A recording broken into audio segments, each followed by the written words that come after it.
One might argue that if Eloan had simply stayed home from the seeding, none of what came after would have happened at all. But then again, if the Alpha King had done the naming with his own mouth, the way every king of Vilemore before him had done it, she would never have needed to go. So really, when one thought it through properly, the whole ruin of it was his fault, every part. Eloan Ash was chief tracker of Ardenhold, which meant she spent most of her life with her face close to the ground, and very little of it in rooms where people watched her. She was not a woman who sat at high tables. She had been given a place at one anyway, because custom held that the chief tracker sat at the king's left hand on the night of the seating, and custom had never once thought to ask Eloan what she wanted. "You have stopped breathing again," said Tamsin. "I am breathing.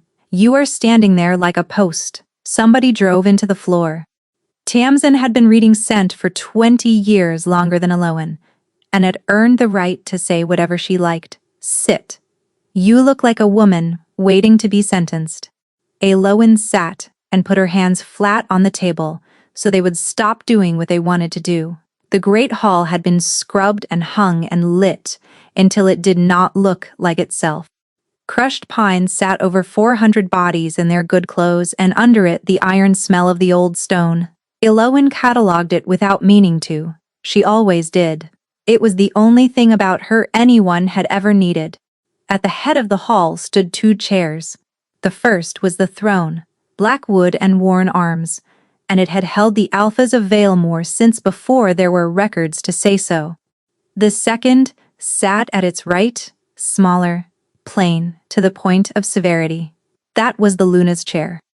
It had stood empty for 11 years, since the old queen died in the same hard winter that took her husband, and in all that time, nobody had so much as leaned against it. Tonight, it would be filled. That was what a seating was.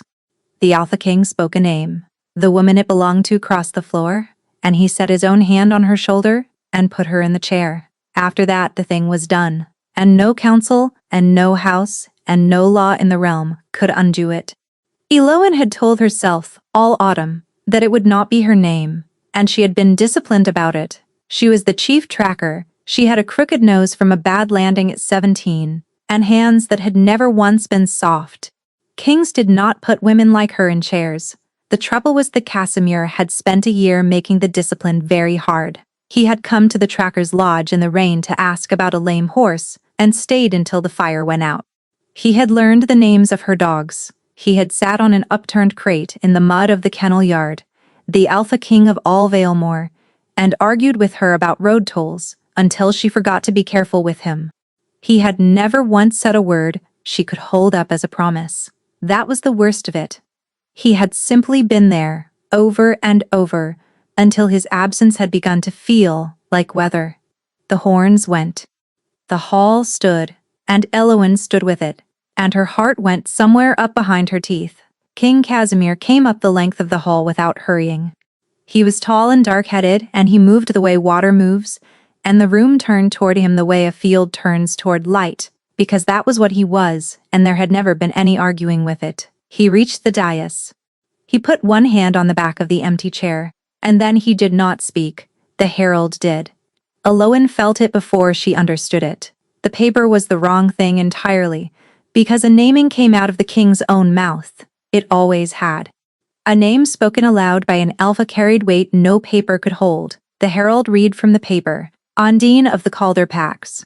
The hall made a sound, not a cheer, something lower and stranger, 400 people breathing in at once.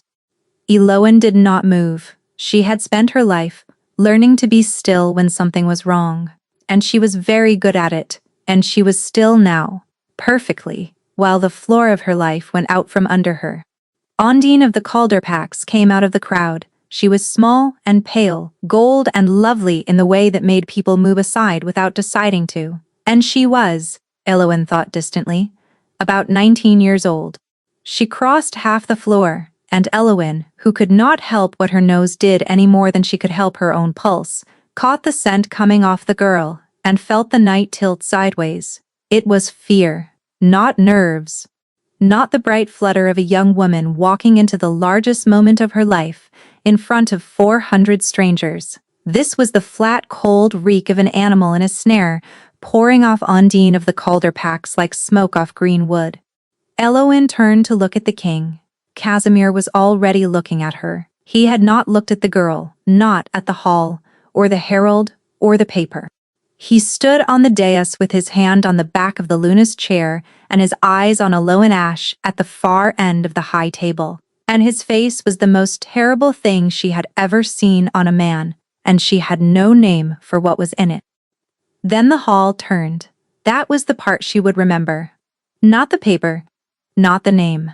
The slow, ugly ripple as 400 people worked out there was somewhere better to look than at the girl crossing the floor, and every last one of them looked at Eowyn instead.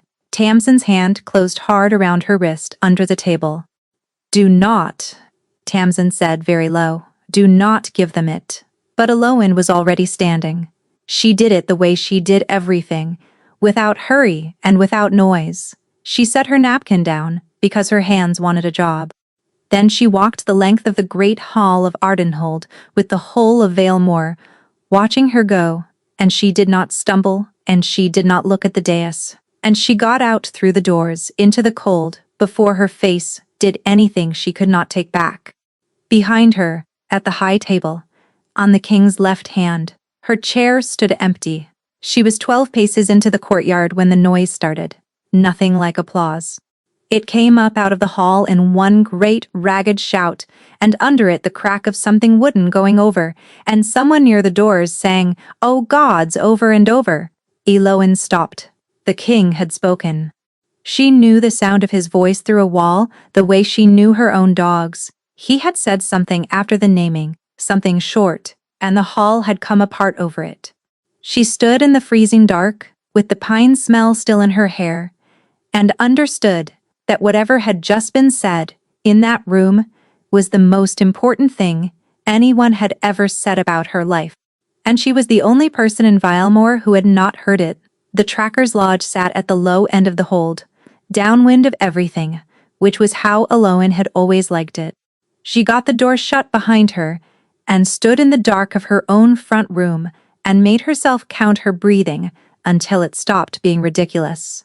Then she lit the fire, because her hands needed a job, and put the kettle on, because they still did, and had got as far as taking off her good coat when the door opened without a knock. "Right," said Corbett, who was 19 and had never knocked in his life. "So, go away. I cannot. Tamsin sent me." He was pink to the ears and out of breath. "She said you should not be alone." "That is what I told her." Corbett straightened. Whatever he saw on her face made him stop being 19 for a moment. "Are you all right?" "No," Eowyn said. "Sit down." The kettle began to complain over the fire, and Eowyn took 2 cups down and set them on the table and discovered she could not remember what she had meant to do with them. "Corbett, what did he say?" Corbett went the color of a man who has walked into a room and found it full of water. "Ah," he said. "He said something after the name. I heard the hall go up. He did say something." "Corbett, I would truly rather Tamsin told you." The door opened again, and Tamsin came in with the cold still on her shoulders. "He would truly rather I told her," Tamsin agreed. Eowyn put both hands on the back of a chair. "One of you." Now Tamsin came to the fire. She was not a woman who softened things. She had told a mother her son was dead standing in that same spot, and had done it plainly. And it had been kinder than kindness. "He named the Calder girl," Tamsin said. The herald read it. "You saw that much. I saw it." Then he sent the herald away. She looked at Eowyn steadily. The girl came up and stood in front of the chair and waited, the way you do, for him to put his hand on her shoulder and sit her down. And he stood there, a good, long while. Eowyn, long enough that the hall began to understand something was wrong. The kettle screamed. Nobody moved to take it off. And then he took his hand off the back of the chair, Tamsin said, and stepped away from it, and said, "Let it stand cold." Eowyn heard the words go into her, and find nothing to attach to. "Let it stand cold," she repeated. His exact words. Then he went out through the side door and left 400 people and a foreign king's daughter standing in the middle of his own hall. He named her and would not seat her. He named her and would not seat her. Corbett said into the silence. She is still up there. They found her a room in the east wing. Nobody knows what to call her. She is named and not seated, so she is not the Luna, only she is also not nothing. And the steward has had to invent a way of bowing that does not commit him to anything. Eloan took the kettle off at last, mostly to have somewhere to put her hands. It does not work like that, she said. A naming that is not seated does not simply sit there. It lapses. It lapses, Tamsin agreed. At the end of the ember moon, 40 nights from tonight. If he has not put her in that chair by the last arc of it, the naming fails and the choosing goes to the council, and the council will hand him whichever daughter has bought the most of it. She let that sit. House Sorrel has been buying for a year. Then why name her at all? That is the question the whole of Vilemore is asking tonight, and you are the only one in it who has not been handed a theory yet. There was a heavy tread outside, and the door opened a third time and Halvard came in. He had raised her. That was the plain fact of it. He had found her at 11 years old sleeping under the granary steps with a dead mother and a father nobody could name, and he had put a coat on her and fed her and given her the one thing in the world she had ever been any good at. Master of the ward, of Ardenhold, gray now, big through the shoulders still, and the sight of him in her doorway undid something 400 staring faces had not managed. Girl, he said, do not. If you are kind to me, I will not be able to stand it. Then I will not be kind. He took the cup Corbett had abandoned and turned it over in his hands. You will hear a great deal in the next few days. That he meant to name you, and lost his nerve. That the Calder girl bought him. Listen to none of it, and go back to work in the morning. Halvard, there is nothing in that hall for you. He said it gently, and meant it gently, and it went in like a splinter going the wrong way. You have the finest nose in Valemore. That is a rarer thing than a chair. You have never needed the dais, and the dais has never deserved you. Let them have their pageant. Come back to the road. She wanted to lean into it. She always had. It was the shape of every comfort he had ever given her, and it fitted her exactly, and she had never once in 20 years asked why a comfort should fit that well. He looked at me, she said when the herald read it. He was looking straight at me. Halvard's hands went still on the cup. That is a dangerous thing to have noticed, he said. Eloan was about to ask what he meant by it. She got as far as opening her mouth. Then, every dog in the kennel yard began to bark at once. Not the ragged noise they made at a fox on the wall. All of them, together in one voice, the way they only ever did, for one thing. Corbett was up out of his chair. Tamsin had gone to the window. Halvard set the cup down very slowly on the table. Because an alpha was coming down the hill toward the tracker's lodge, and there was only one alpha in Vilemore. The door of the lodge was not tall enough for him and never had been. Casimir came through it with his head bowed, and the knight still on his shoulders, and the room changed. Eloan felt it in her spine before she finished turning. Her own wolf came up under her skin and put its head down without asking her. Beside her, Corbett had gone to one knee, and Tamsin had gone very straight, and Halvard had stopped breathing. She had known him a year. She had never once, until this moment, stood in a small room with what he actually was. Up, Casimir said to Corbett. Then to the room, all of you out, your grace. Halvard did not move. Whatever is to be said to my tracker can be said in front of me. Eloan looked at him. In 20 years, she had never heard him refuse the crown anything. Kennet, Casimir said, she is in my charge. She is chief tracker of Ardenhold. She is 31 years old, and she has not been in anybody's charge for a long while. He had never in his life needed to raise his voice. Out, master of the ward.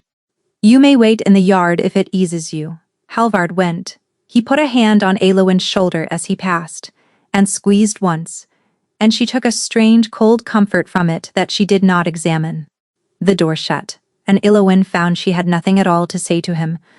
Ilowen, your grace. He flinched. She saw it go through him and was glad, in a low, mean way she was not proud of. Do not do that. It is your title. You have never once used it. I have never once watched you name another woman in front of the whole realm. Her voice came out perfectly level, which surprised her. So we are both learning things tonight. Casimir shut his eyes. When he opened them, what was left was the king. And it was very well done, and she hated how well it was done. I have come to give you a post, he said. I have a post. You will have another. From tonight, you are warden of the person of the Lady Ondine of the Calderpax. He laid it down like a card. You will be at her shoulder, waking and sleeping. You will taste what she eats. Walk the ground before she walks it. Sleep across her door. You will answer to me and to no one else in this hold. Not the steward. Not the council. A small pause. Ilowen stood very still. Say that again. You heard it. I want to hear whether you can say it twice. She came round the table toward him. You want me. The woman whose chair stood empty in front of 400 people tonight. You want me to guard the woman you put in the hall instead of me. Yes. Give me the reason. She is 19 years old and foreign-born, and she has been named Luna in a hold that has spent 11 years waiting to hate whoever came next. He met her eyes without flinching now. There have been threats since the Calder party crossed the border. I need the best tracker in Vilemore at her shoulder, and there is no argument in this realm against that, because it is simply true. And there it was, airtight. The sort of reason a man says in council and watches every head nod. It had been built for exactly that, in advance, by somebody who had been thinking about it far longer than tonight. It was also a lie. A Luna's warden is chosen by the Luna, Ilowen said. Casimir did not answer. That is the law, and a very old one. She picks her own. Never the king. Because the whole purpose of the post is that she has one sword in this hold that is not yours. Ilowen watched his face. You have not asked her. You have not even told her. No, so you are not protecting her. She took another step. You are putting me somewhere, and you want me somewhere. The master of the ward cannot ask me what I saw. Something moved behind his eyes then, fast and bright, and it was not anger. It looked horribly like relief. Take the post, he said. Give me one true thing first. Tonight you took your hand off that chair in front of the whole realm and said let it stand cold. Tell me why and I will do anything you ask of me. For a moment she thought he would. His jaw worked. His hand came half up toward her, the way a man reaches for something without deciding to, and stopped in the air between them and went down again. I cannot, he said. Cannot. Will not, then, if that is easier to hate. He turned toward the fire, and his voice came flat with exhaustion. Ask me in 40 nights. The door opened behind them. Halvard came back in without being asked, mud on his boots and a lamp in his hand. Forgive me, your grace. The runner is in from the Sorrel Road. Old Bassett went off the shale at the high bend. Ilowen turned. Bassett drove that road for 30 years in the dark, in the wet, drunk, all 30 of them. He does not go off the shale. He went off it tonight, and the cart with him? I would like your leave to double the ward, your grace. That is the second man off the high bend since midsummer, and I do not care for it. Casimir did not turn round from the fire. A bad bend and a wet night, he said. Double the ward if it eases you. And Ilowen, who had spent her whole life reading things off the ground, stood in her own front room and watched the back of the Alpha King of Valemore, and thought, with perfect clarity, that a man who was not afraid would have turned round. Halvard bowed and went out, and the lamplight went with him. Warden, Casimir said. To the fire. Ilowen closed her eyes. Yes, come to the dais at moonrise tomorrow before the hold is up. Not to the hall, to the chair. He turned round at last, and looked at her the way he had looked at her from the dais, with his hand on the empty chair, and she still had no name for it. Because I need you to see something, said the king, and once you have seen it, you will not be able to unsee it, and I am sorry for that in advance. Moonrise in the ember moon came at the black end of the night, which meant Eloan crossed the great hall at an hour when even the bakers were still asleep. It was a different room without people in it. The greenery was down, the trestles stacked against the wall, and the whole space smelled of cold ash and spilled wine. Her own boots sounded ridiculous on the stone. Dequaid. Dax Gazimir was already on the dais, a single lamp, and no crown, and no guard, sitting on the steps below the throne, with his forearms on his knees, like a man waiting outside a sick room. "You came," he said. "You gave me an order. I gave you an invitation. There is a difference, and you are choosing not to know it." Eloan came up the steps and stopped a careful arm's length from him. Above them the two chairs stood side by side, in the dark, and she had a childish urge not to look at the second. "Show me," she said. Casimir stood. He took the lamp and held it up over the Luna's chair. "Read it," he said. Eloan went very still. "What? You are the finest nose in Valemore. Everyone in this hold has said so for years, including you," while shouting at me about road tolls. He was not smiling. "Read the chair." She looked at him for a long moment. Then she took off her gloves, got down on her knees in front of the empty seat, and did her job. It came up at her in layers, the way it always did. Wax and old oil first, because someone had polished it for the seating. Then the wood, oak cut before her grandmother was born. Then the girl. Ondine was all through the front of it, the same scent Eloan had caught crossing the floor. That flat, cold reek of something in a snare, soaked into the grain the way fear does. She was terrified, Eloan said. Yes, not nervous. Terrified. Eloan moved along the arm, breathing shallow and slow. You are all over it as well, but that is nothing. You had your hand on the back of it half the night. Keep going.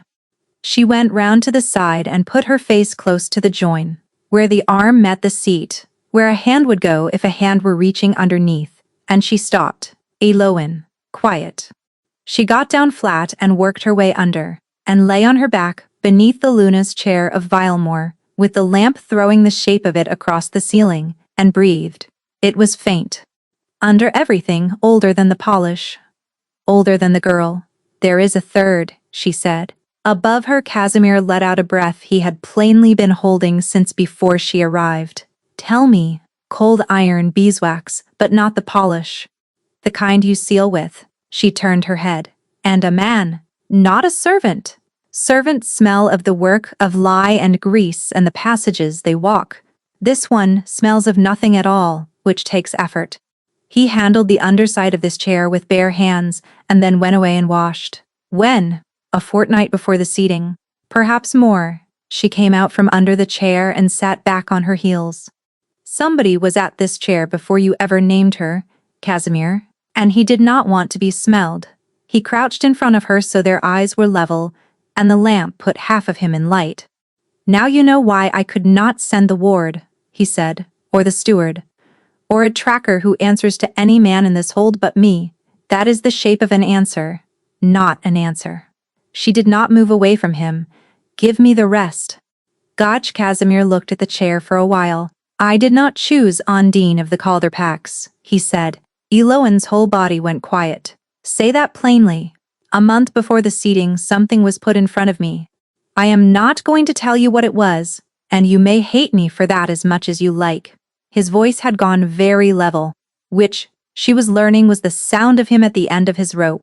I was given a name, and told to speak it, and told what would happen in this realm if I did not. So I let the herald read it, because I could not make my own mouth do it.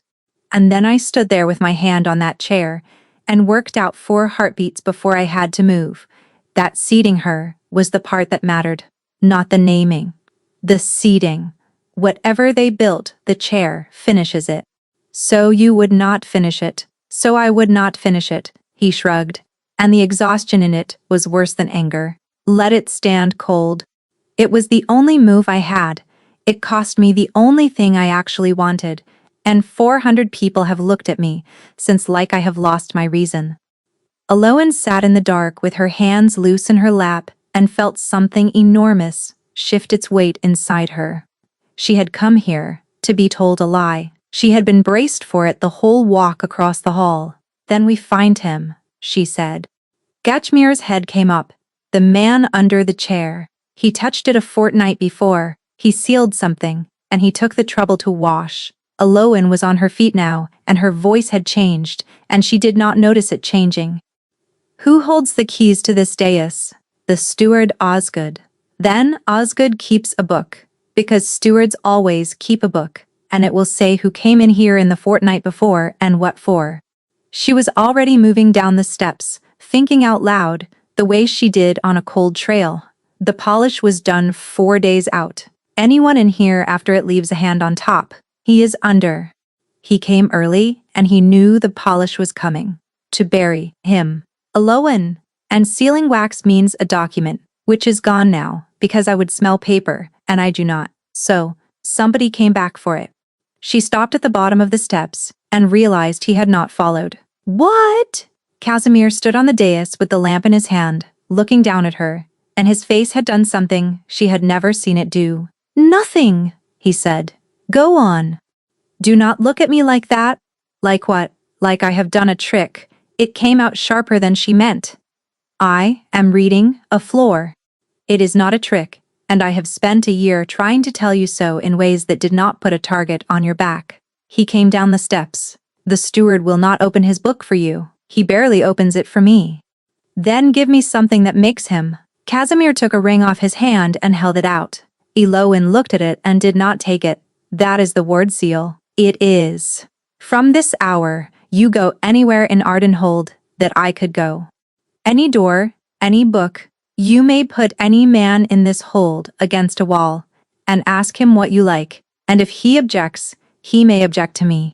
He turned her hand over and closed her fingers on it, and his hands were warm, and neither of them said anything for a moment that went on slightly too long. Do not lose it. My grandmother would rise out of the crypt. Casimir. Yes. She had a great many things she might have said. What came out was, why me? Because you walked out of this hall in front of the whole realm and did not stumble, he said. And because you are the only person in Valemore who has never once wanted anything from me. Then the dawn bell went, and the two of them went out through the side passage toward the east stair, because it was the quickest way to the steward's rooms. Aloan was 4 steps up when she stopped. Back. What? Back. She had his sleeve. She hauled him down 2 steps and put herself in front of him. Cut wood. Fresh cut wood. And lamp oil, where there is no lamp. The stair is stone. The 3rd tread from the turn is not. That one has been boarded since the spring. She went up on her toes, and in the gray light through the arrow slit, she could see the seam where the board had been lifted and put back. Somebody has been at it in the night. Behind them, at the bottom of the stair, a voice said, Your Grace the steward is asking for. It was a runner, a boy of 15 with a satchel, and he came past them at a jog, because a runner's whole pride is that he never slows down. Loan shouted. She got a hand on the back of his collar. She was half a heartbeat. Too slow. The 3rd tread went out from under him, with a crack like a shot, and the whole boarded section peeled away into the shaft, and Aloan went down on her face, with the boy's collar in her fist, and both his legs in nothing at all. He screamed. She held. Her shoulder came out of its socket with a sound she felt rather than heard, and she held. And Casimir got his arms round the boy's chest and hauled him up onto the flags. And the 3 of them lay in a heap on the east stair, while 40 feet of splintered board went down the shaft and hit the bottom. Nobody said anything for a while. Your arm, Casimir said. It comes out. It has before. Aloan got up onto her knees, white to the lips, and looked at the boy, shaking and entirely unhurt. Who told you the king was on the east stair? The boy's mouth opened and shut. Nobody, he said. Steward Osgood sent me to the hall. He said, Run and take the east stair, it is quicker. Osgood, the steward, was found at first light the next morning, dead behind his own desk, without a mark on him. Aloan read the room for 2 hours, and got nothing, no forced door, no struggle. The window latched from inside. The man smelled of nothing but an old man who had died. The book was gone. Of course the book was gone. He was 70, Halvard said when she came out. Men of 70 die at their desks, girl. It is practically the fashion. His heart was sound. Tamsin's mother laid him out, and says so. You have been running yourself into the ground. He put a hand on her good shoulder, careful of the strapping on the other. You are seeing a shape because you are looking for one. She let it go. She had begun, without ever deciding to, letting a great many things go with Halvard. The ember moon burned down. 40 nights became 30, and then 20. Every third day, Ivo Sorrel spoke in council about the cruelty of leaving a young woman unseated, and each time he said it, his own daughter's name went a little further round the room, without once being spoken, and Elowen worked. She read every book that had survived the steward, and put men against walls with the ward's seal in her fist. She found a boot print in the crawway beneath the hall, and went back 4 times, and on the 4th, somebody had swept it. She got nowhere, and there is a particular exhaustion in doing that very well. Meanwhile, she slept across a doorway. You may have the bed, Ondine said on the first night. I do not want it. That is not how the post works. You are guarding me from the wrong side of the door. Anyway, the girl sat down on the floor, with her back to the bedpost, 19 years old, and a very long way from home. It is not out there? What is not? Whatever it is. Ondine looked up. She had a small, clear voice, and used it precisely, which was the only weapon anyone had ever let her hold. You think I came here and took something from you? I asked to be sent home 9 times before the seating, and was refused. When I stood in front of that chair, I prayed he would not touch me. Elowen came in from the doorway, and sat down on the cold floor across from her, and that was the beginning of it. It went on for weeks. The two of them, in the dark, in the east wing, talking in low voices, about small things, because the large ones were unbearable. They were the only 2 people in Ardenhold with nothing whatever to gain, which turned out to be the soundest basis for company Elowen had ever found. And Casimir came to the kennel yard, at dusk, with a wax paper of hot chestnut, to the east wall, with a question about the Sorrel Road that he did not need answered. Once, on a bad night when her shoulder had seized, with a jar of something a physician had given him, which he set on the wall beside her without offering to apply it, she asked him 100 sharp questions, and he answered none. He would take the question, turn it over, hand her back something warm and useless, and she would be 3 subjects downstream before she noticed she had been steered. And the trouble was that she had stopped minding. She caught herself listening for him on the stair, and once at the arrow slit watching an empty yard at an hour when there was no reason on earth for him to cross it. She lay in the dark across Ondine's threshold, and told herself this was exactly how a clever person got made a fool of, and went on doing it. With 18 nights of the ember moon left, Halvard walked out to the muniment room alone after the hold had gone to bed. He took a lamp and his own keys, and let himself in, and went along the ward rosters, until he came to the fortnight before the seating. He took down 4 boards, and read for a while, with his lips moving, the way he had always read. Then he fed them into the brazier, one at a time, and waited until every last one had burned. He put the empty boards back, straightened the shelf, and went to bed. 3 nights later, Ondine came out onto the east wall barefoot in the frost, to find her. You will lose toes. I have to tell you something and I cannot say it in that room. Ondine's voice was very small. A man came to call her before we left. He was not announced, and he did not stay the night. He told me what to wear, how many paces to walk, where to stop, that I was not to look at the king's face. She was crying now, the way people cry when they have not been allowed to. He said if I did it properly, my father's house would be safe. He was from here, he had the accent. I never saw his face, Ondine. I did not take anything from you. I was posted here, like a letter. Elowen put both arms round her, which was nowhere in the post, and held on. Much later, when the girl was asleep, and the hold had gone quiet, Aloan came back out and found Casimir, sitting on the parapet in the dark, with his boots hanging over 80 feet of nothing. You will fall. I have never once fallen off anything in my life. It is very annoying for everybody. He did not look round. I heard. You have people listening at my door. I have people listening at every door in this hold, and it has kept the two of you alive for 3 weeks. You may shout at me in the morning. She sat down on the parapet beside him. She had not planned to. Pat. It simply happened, the way the last month had. Ask me the question, he said. Which one? The one you have carried about since the dais and have not put down. Aloan looked out at the dark shapes of the lower town. Why did you never say anything? She said. In a year, not one word I could hold. Casimir was quiet long enough that she thought he was going to steer her again. Because the last woman who sat in that chair was my mother, he said, and I watched what this hold did to her over 11 years, and she was a queen and a sorrel and better armored than you will ever be. And because the moment I said one word a man could use, you would stop being the chief tracker and start being the thing they take away from me.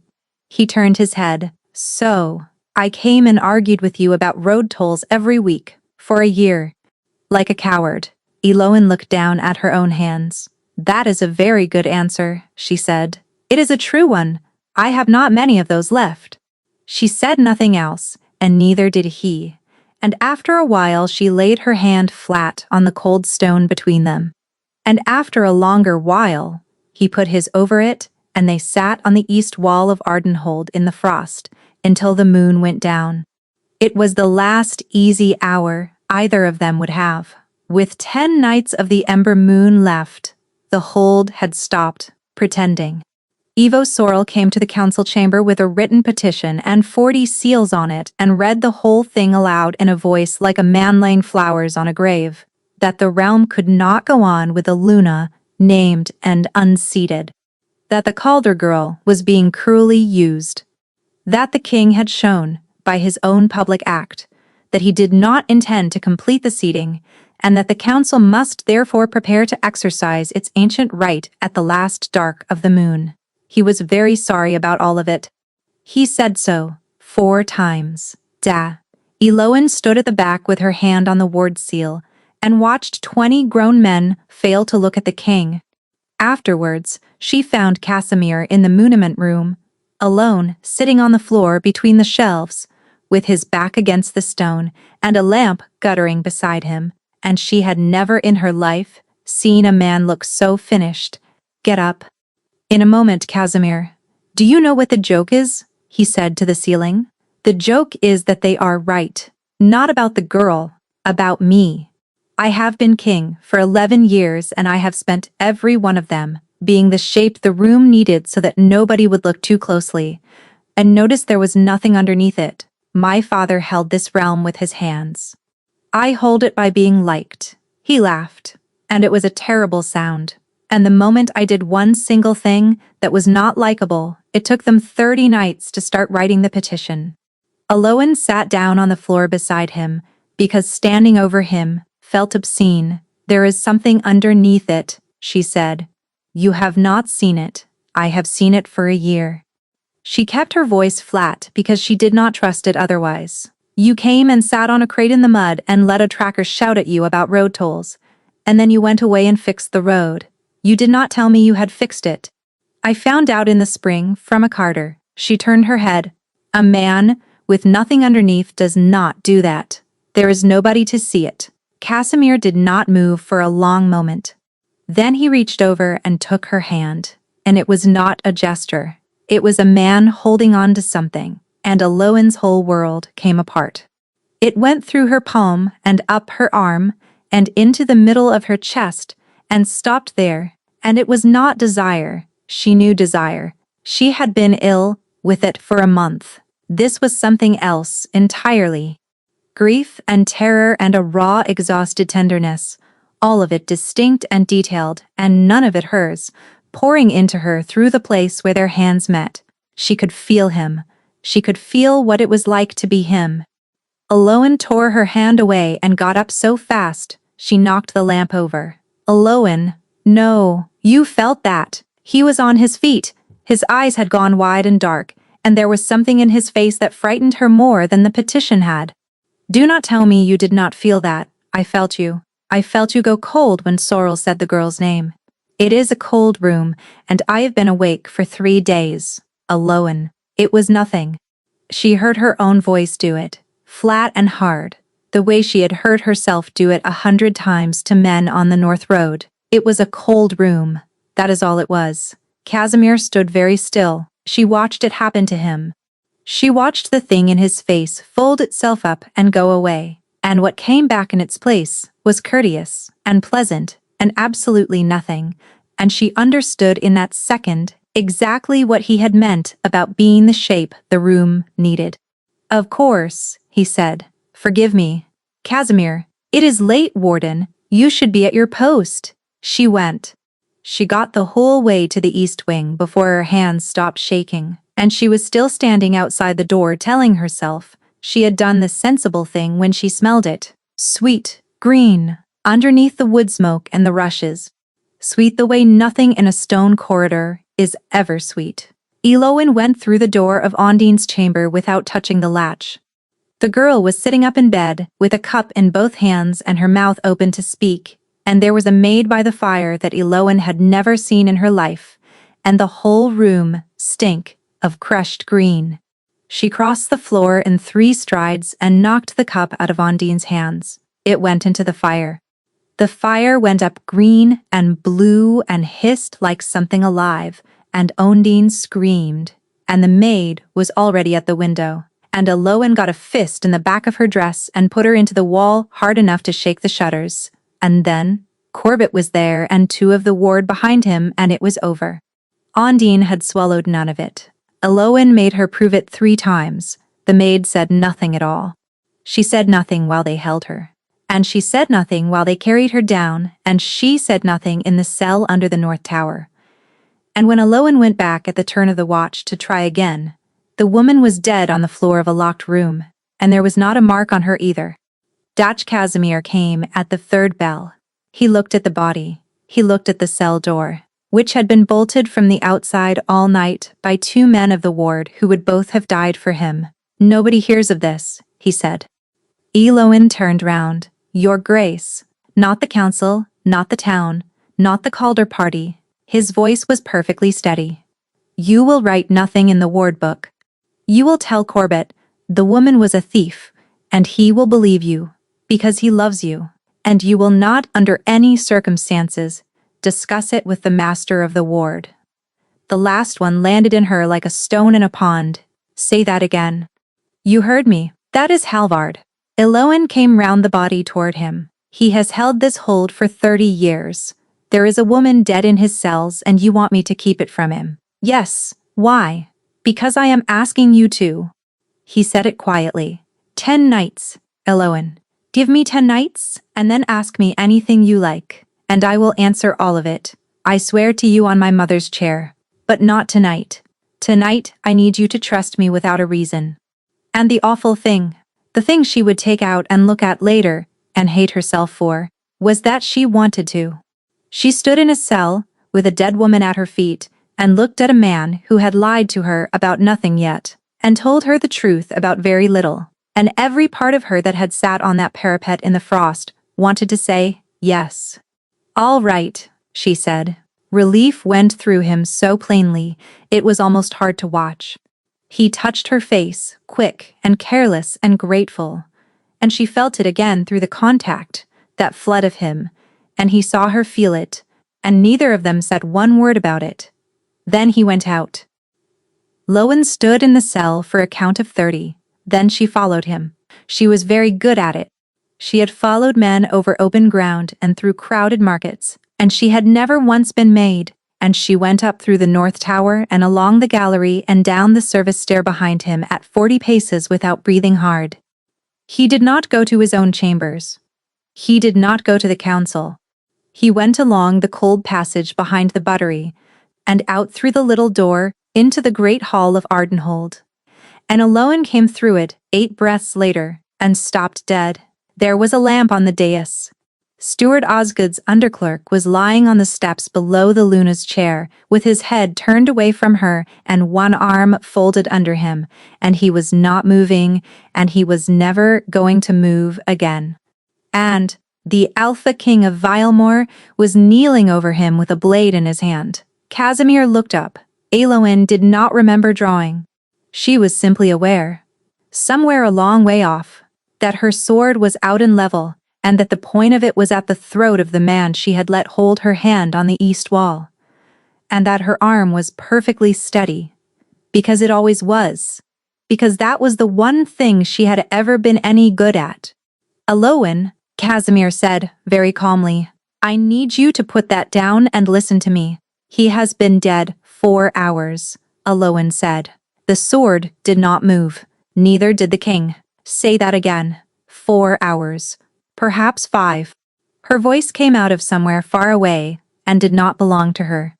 You have been in a council chamber and a cell since the 3rd bell. I know where you have been, because I have been behind you since the cell, she swallowed. So put the blade down, and tell me why you are holding it. Casimir opened his hand. The knife rang on the stone. It is his own, he said. It was under him. I turned him over to see whether he had been marked, and it came out with him. Eowyn lowered her sword because her arm had begun to shake, and she would not let him see it. He is the 3rd scent, Casimir said, under the chair. I had it an hour after. You gave me the wax and the cold iron, because a man who seals things is a man who writes them, and there is only one clerk in this hold, trusted with a seal and no name of his own. Somebody came for him first. Then we have lost him. We have lost the only mouth I had. He sat down on the dais steps beside the body, and he looked in the lamplight about 100 years old. 10 nights, Eowyn. She did not sit. She stood over him with the sword hanging at her side, and made herself say the thing she had been carrying up 2 flights of stairs. You told me a month ago that something was put in front of you before the seating. Tell me what it was. No, Casimir. I have said no to you about this 4 times, and I will go on saying it, and you are going to hate me, and I am going to let you. There is a man dead at your feet who is going to answer it for me. Her voice cracked, which she had not permitted and could not stop. You have run out of the right to say no. Casimir put his head back against the stone. Then he told her. Halvard came to me. 11 days before the seating, he said. He came at night, alone, without asking for the audience, which he had never done in 30 years. He brought a satchel. In the satchel were 9 sworn depositions, 4 requisition books, and a ledger in a hand I did not know, and all of it together said the same thing, very carefully, over 4 years. That the ward of Ardenhold had been bled steadily and expertly, that the spears requisitioned and never delivered had gone out through the Sorrel Road under a chief tracker's mart, that the men who died on the High Bend died because somebody who knew the ground told other men where to stand. Eowyn heard it. She did not understand it yet. It was only sound. Whose mark? She said. Gakshmir looked up at her, and there was nothing in his face but grief. Yours. The great hall of Ardenhold went a long way away. That is not, she said. I have never in my life. Eowyn, I know. He was on his feet now, and he did not come toward her. It took me 2 days to be certain, and I have been certain since. And it does not matter in the slightest, because it was perfect. It was 4 years in the making, and every mark on it was yours, and there is not a man on that council who would have looked past it. He gave me a month to consider, and then he told me the price. Ondine, he said it flatly. Name the Calder girl at the seating and seat her, and the satchel goes in a fire, and the chief tracker of Ardenhold goes on reading roads for the rest of her life, and never knows a thing about it. Refuse, and it goes to the council on the same night, and there is no version of that morning where you are still alive at the end of it. Eowyn put her hand out and found the edge of the high table and held it. You named her, she said. I named her. I could not make my own mouth do it, so I let a herald do it, and I have hated myself for the cowardice every hour since. He said it evenly. And then I stood there with my hand on that chair and understood that seating her was the part he wanted. Because a seated Luna cannot be unseated, and a king with a foreign wife has no friends in his own council. And I would have spent the rest of my reign doing whatever the master of the ward told me to do. So, I took my hand off it, and I bought 40 knights. To find the proof, to find one thing not one man alive could argue with, because I cannot arrest him, Eloin. He holds the ward and the roads and the loyalty of every soldier in this hold, and he has held them since before I could walk. If I took him on 9/10 of a case, there would be blood in this yard by morning, and the satchel would go to the council anyway, and you would hang for it. His voice finally went. So I put you where he could not reach you, and I gave you my grandmother's ring. And I did not tell you, because the moment you knew, you would have gone straight at him, and he would have opened the satchel, and I would have watched them take you. For a long moment neither of them said anything. Then Eloin said, "No, Eloin, no, not Halvard." She was shaking her head and she could not stop. "He found me under the granary steps. He fed me. He taught me every single thing I know how to do." "Yes," Casimir said. "He did. Do not. He taught you every single thing you know how to do," he said. "And then he taught you that it was all you were, that the dais had never deserved you, that the finest nose in Valemore was a rarer thing than a chair. So you had better not want the chair." He came one step closer and stopped when she did not retreat. "Whose words were those, Eloin? When you sat in that hall and told yourself all autumn that it would not be your name, whose voice was it saying so?" She opened her mouth. Nothing came out, because she could hear it. 20 years of it, patient and kind, and always exactly on time, arriving with a coat and a cup and a hand on the shoulder at every single moment in her life when she had come near to wanting something. "You should have told me," she said. "I know, 40 nights. I put my body between you and a blade on that stair. I sat on that wall in the frost and let you take my hand and asked you why you never said anything, and you gave me a beautiful answer about your mother, and every word of it was a way of not telling me I was under sentence." Her eyes had spilled over, and she did not care. "You let me stand in that hall in front of 400 people, and believe you had simply stopped wanting me. You let me believe that, about myself, for 40 nights? Yes, say something else." "There is nothing else." He was very pale. "I chose your life over your dignity, and I would choose it again tonight. And that is not an apology, because I have not got one that would be honest." Eloin wiped her face with the back of her wrist, once, and picked up her sword, and sheathed it. "Eloin," he said, "please. There are 9 knights and a foreign king in the East Wing, and a man in this hold who kills people in locked rooms, and I cannot." He caught himself, and made himself find better words, and could not find them. "I need you." And there it was. "Not I am sorry. Not I cannot lose you. Good night, your grace," she said, and she walked out. Halvard was standing at the bottom of the service stair. He never hurried. He had a lamp in one hand and his old gray coat over his shoulders, and when she came round the turn and stopped dead, he looked at her, the way he had looked at her when she was 11. "Girl," he said, "you are white as a sheet." And Eloin, who had spent her whole life reading things off the ground, walked straight into his arms. "He lied to me," she said into his coat. "All of it. I know, girl." His hands came down on her shoulders, careful of the bad one. The way he had always been careful. "I hope to spare you it. I have been hoping to, since the night of the seating." Eloin let herself be held, and felt the old shape of it settle round her exactly, and thought, with a clarity that arrived like cold water, that a comfort should not fit this well. "There is worse," Halvard said. "I am sorry. The underclerk is dead on the dais." She did not move. "Poisoned? The same as Osgood. The same as the woman in my own cells that nobody saw fit to tell me about. And I know who has been doing it, and so do you, and you have known since that stair went out from under you." "Say it then, the king." Halvard let her go and held her at arm's length.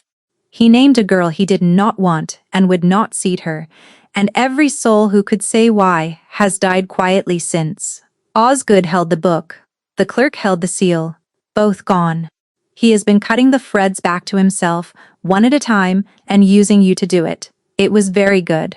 It was so good that Eloan felt her own certainty stagger, because there had been no poison in the underclerk. There had been no anything. She had knelt beside that body an hour ago, and found nothing but a dead man, and she had told no one, and Casimir had told no one. Halvard had not said poisoned as a guess. He had said it the way a man says a thing he already knows. I want to see proof, Eloan said. You shall.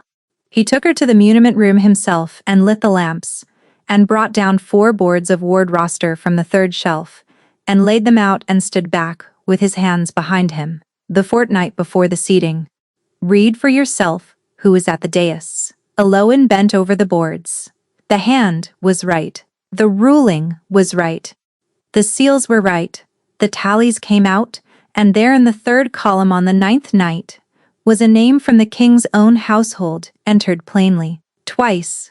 She put her face closer, the way she had put it to the join of an arm and a seat on a cold morning, and breathed in oak, gall, and iron, fresh. Not 4 months fresh, days, and under it, faint and unmistakable, the smell of a brazier.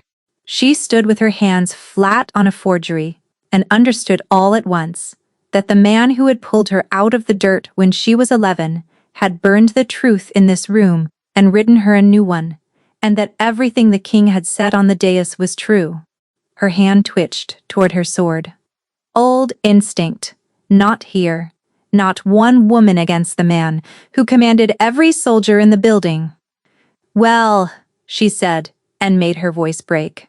Well. Halvard's eyes sharpened. What do we do? Eloan said. The council sits at the last dark. 9 nights he came round the table. A council can hand a king a wife girl, but it cannot hand him a rope. For that they need a witness. You. I am master of the ward. They will say I am reaching for the hold. He said it gently, almost sorrowfully. It has to come from someone. No man in that room can call a liar. You hold his own ring. You have bled for him twice in front of witnesses. He put his hand on her cheek. If the king's own warden stands up and says what he did, not a soul in Vale Moor will ask her why. Yes, Eloan said. The council chamber at the last dark of the ember moon was full to the walls, and the doors had been set open, because half the hold had come, and there was nowhere else to put them. Casimir sat in the great chair at the head of the table and did not look at anybody, and when Eloan came in at Halvard's shoulder his whole face lifted, for half a heartbeat, before he saw who she had walked in with, and then it went out like a lamp. She could not tell him. She looked at him anyway across 40 feet of packed stone, and said it with nothing at all. I know. I am sorry. I should have believed you. My lords, Halvard said, I bring this with no pleasure. He laid it out. The steward, the clerk, the woman in the cell, the chair that was named and never filled. He did not accuse once.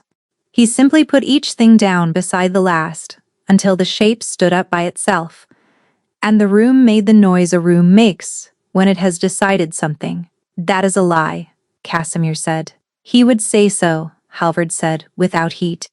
But the king's own warden was at his side through all of it, and she holds his ring, and she has twice put her body between him and a blade. He turned. The whole room turned with him. Eloan, tell their lordships what you saw. Every face in the chamber swung to her. Eloan walked to the head of the table. I saw a forgery, she said. The room went tight as a drawn string. 9 nights ago, the master of the ward showed me 4 boards of ward roster in the muniment room and told me they were the fortnight before the seating. Her voice carried perfectly. It always had. The hand is good. The seals are good. The ink is 9 days old and it stinks of a brazier, and I will swear that on any relic this council cares to put in front of me, and there is not a tracker in this realm who will come in here and swear against me. She is distraught, Halvard said. The underclerk was not poisoned.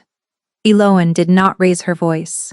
There was no poison in him, and no mark on him, and I am the only living soul who read that body. But the master of the ward told me he was poisoned within the hour, in a stairwell, before any man had been sent to look at him. Halvard's hand went out toward her, and it was still gentle, and it was the most frightening thing she had ever seen. "My lords," Eloan said, "there is a satchel in this hold. 9 sworn depositions and a ledger, all of it made against me over 4 years, and it was carried to the king 11 days before the seating, with a price attached to it. Search the master of the ward's quarters.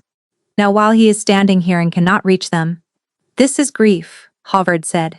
"The girl has had a hard month." "Then a search costs you nothing," said the Calder king quietly, and Ondine stood up. "I should like to say one thing," she said, in that small, clear voice she used so precisely, and the whole chamber went silent for her.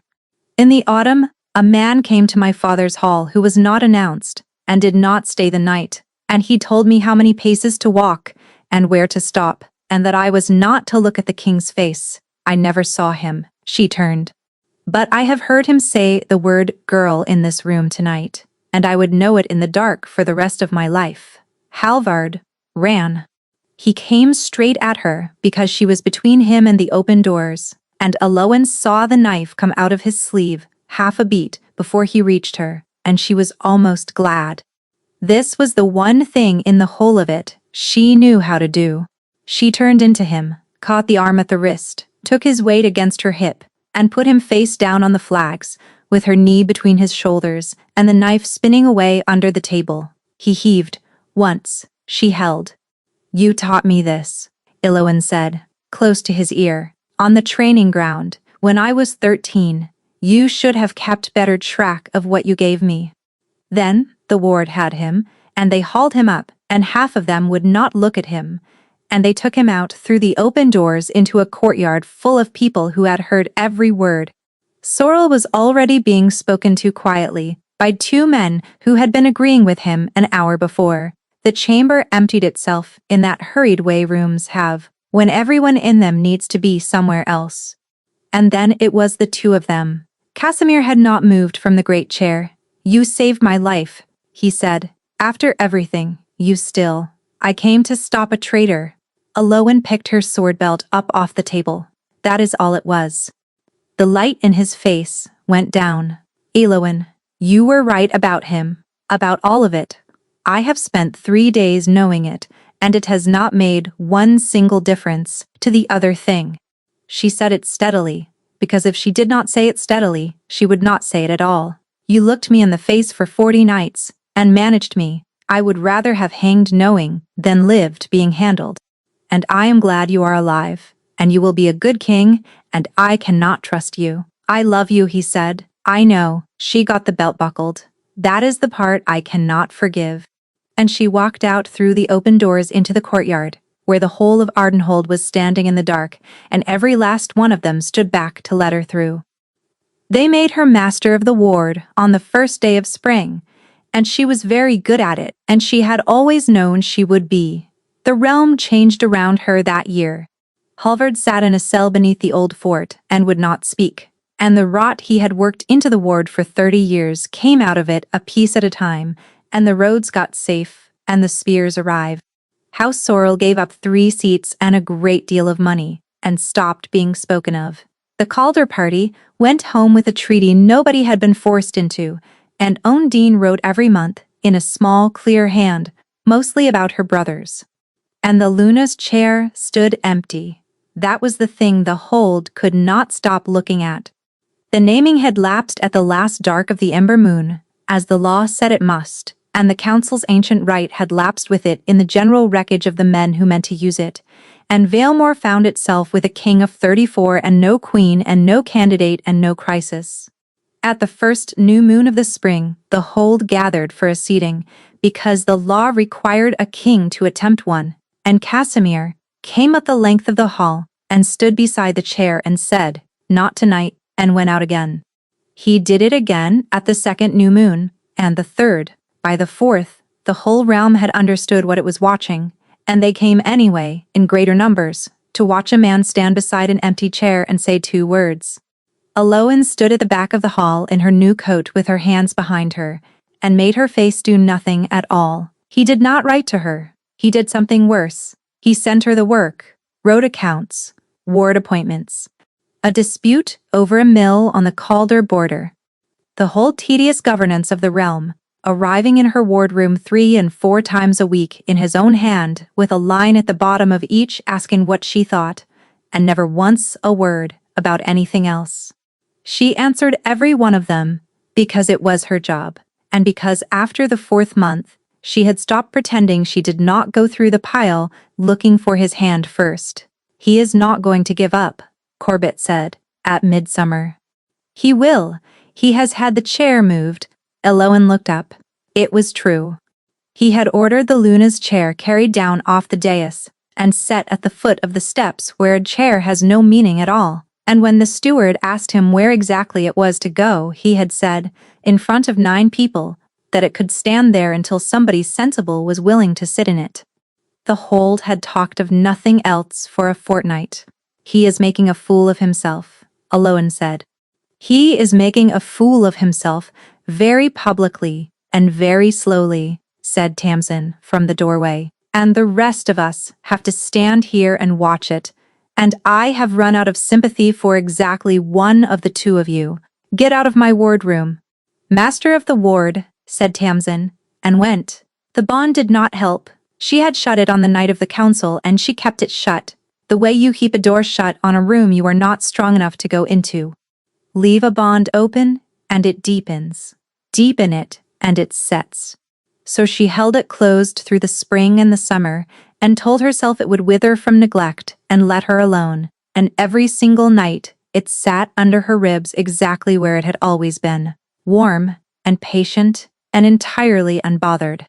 In the 11th month, a page brought her a folded sheet with no covering letter. Eloan, I have said everything I have, and none of it has been the right thing, which is probably the answer.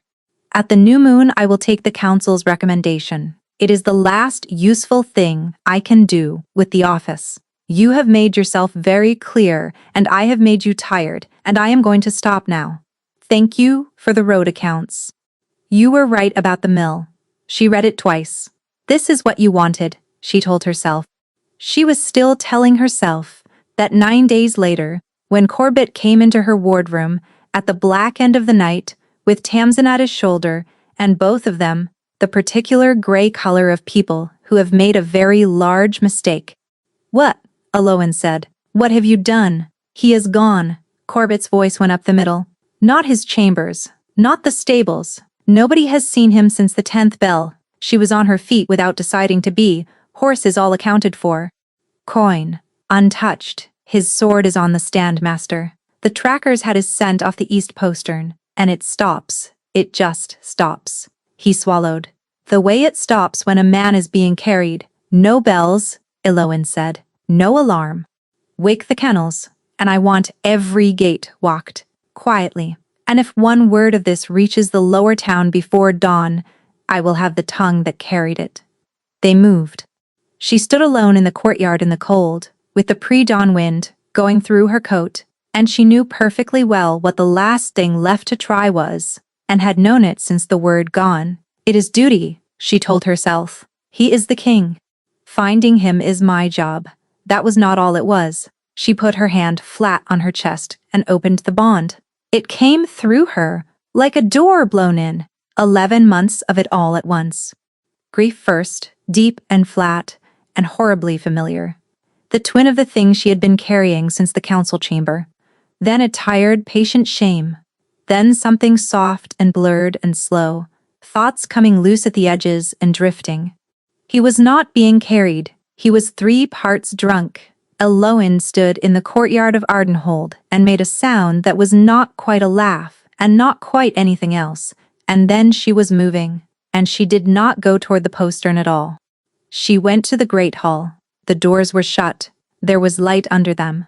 She put her shoulder to one and came through it, low and fast, with her hand on her hilt, braced for a blade or a body or a locked room with a dead man in it, and stopped. The hall was empty, 400 chairs and nobody in them. The lamps had burned down to almost nothing, and there was a jug on the high table and a cup on the floor, and at the foot of the dais steps, in the small plain chair that had stood cold for 11 years, and then for one more. The Alpha King of Vielmore was sitting with his head back and his collar open, and his legs stretched out in front of him like a man on a riverbank. "Ah," Casimir said. "There you are. Get up. I am extremely comfortable. The entire ward is out. The trackers lost you at the postern, and Corbett thinks you have been taken, and Tamsin is walking the west gate in her nightclothes." Aloan came down the hall toward him and heard her own voice shaking, and could do nothing about it. "You went out of a postern at the 10th bell, with no word and no guard." "I went for a walk," he considered. "I came back." "You are sitting in the Luna's chair." "I am. It is a terrible chair. My mother complained about it for years, and nobody ever did anything, and I have sat in it for 4 hours now. And I can tell you she was entirely right." He tipped his head to look at her. It wanted a cushion. That is all it ever wanted. 1,000 years of empire, and nobody thought to put a cushion on it. Aloan stopped in front of him. "Why are you in it?" "Because nobody else will be," Casimir said, and it seemed unkind to leave it sitting there by itself. And through the open bond, she felt it hit him, all of it at once, unguarded and enormous. Relief, disbelief, a joy so undefended it was hard to stand in front of. "You opened it," he said. "I thought you were dying. You opened it." "Do not, a year." He got up out of the chair, not steadily, and stood there swaying gently in the ruin of his shirt. "A year of a door shut in my face, and you opened it in a courtyard because you thought I might be hurt, and you are going to stand there and tell me it was the ward roster. It was duty." "It was not duty, and you are a coward," Casimir said. Aloan's head came up. "What? You heard me? You would rather strangle a bond between two living souls than risk being made a fool of twice." He put one hand on the back of the chair to keep himself upright, and pointed at her with the other, which wavered. "He told you for 20 years that you were a nose. And you have spent a year in a wardroom, proving him right, and calling it work, and doing it beautifully, and I have watched you do it, and it has been the worst year of my life." She stood there in the empty hall. The awful part was not that it was cruel. The awful part was that he had said it kindly, and that it was true, and that she had known it was true since about the 4th month. "That is a very good answer," she said. She heard the words come out of her own mouth and heard exactly where she had got them. "It is a true one," he swayed. "I have not many of those left." "You are drunk." "Yes, it has been a large night." He sat down again, mostly involuntarily, and looked up at her from the Luna's chair with his hair a complete disaster. "Aloan, no. Sit down, Casimir. Not in it, beside it. On the step." "I am not going to ask you the other thing. I said I would stop, and I am stopping. I am simply asking you to sit on a step in an empty room with a man who has had rather a lot of wine." He shut his eyes. "Please. I have missed you so much. I have started talking to furniture." Aloan looked at him for a long moment. Then she sat down on the bottom step of the dais, with her back against the arm of the Luna's chair, and after a while his hand came down onto her shoulder, and she let it stay there. "There is a seating at the New Moon," she said to the empty hall. "There is. I have told the council. I will take their recommendation. Withdraw it." Casimir went very still above her. "Aloan, withdraw it, and stand up in front of the whole realm at the New Moon and ask me then." She did not turn round. "Sober, in your own voice, out of your own mouth, not a herald's. And I will tell you in front of all of them." "Tell me what?" "Ask me at the seating," said Aloan, "and find out." The hall was fuller than it had been for the first one. People had come up from the lower town and in off the Calder Road, and stood 4 deep at the back, and the Calder envoy had a place at the high table, and Undine of the Calder Pax, who had been married since the autumn to a man of her own choosing, sat in it, and grinned at Elowen across the whole length of the room like a girl at a fair. Nobody had put a cushion on the chair. Elowen had checked twice. At the king's left hand, where the chief tracker of Ardenhold had sat on the night of the first one, the place stood empty, and everyone in the hall knew why, and nobody said a word about it. Dogismir came up the length of the hall without hurrying. He did not send for a herald, he did not take out a paper. Elowen Ash, he said in his own voice, and the whole realm heard him. She walked the floor, she did not stumble. She had not stumbled the last time either, going the other way. And there was a symmetry in that which she intended to think about at some length later, when there were fewer people looking.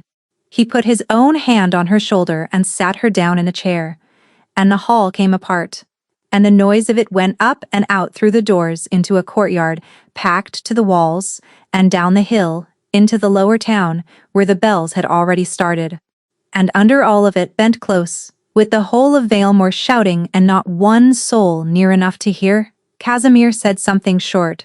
Elowen heard every word. She had been the only person in the realm who missed it the first time. It seemed only fair. "You are certain?" he said. "No, taking it back. I proposed the terms," said Elowen. "You only agreed to them." Later, when the hall had emptied and the lamps were low and the two of them were the last people in it, she made him fetch a cushion.